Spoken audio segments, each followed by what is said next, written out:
सुरीमान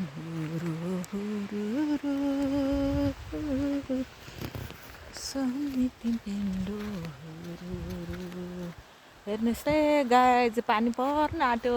हुरी बतास बादलसँग फेरि हेर्नुहोस् है गाइज, आज 2082 साल असोज 15 गते धुमधामका साथ समय 11 बजेतिर धुमधाम पानी पर्न आँटिरहेको छ।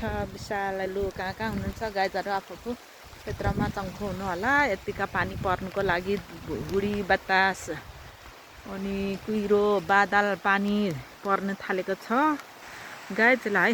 यति चमत्कार हुँदैछ, अँध्यारो न अँध्यारो हुडी बतास। हेर्नुहोस् है गाइज, यतिका अँध्यारो न अँध्यारो भइरहेको छ पानी पर्नुको लागि।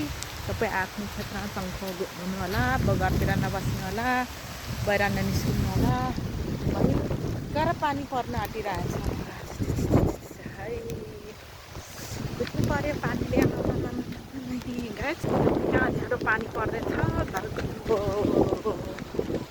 पानीले त खतमै बनायो नि, कस्तो पानी परेको नि। ओ मान्छेहरू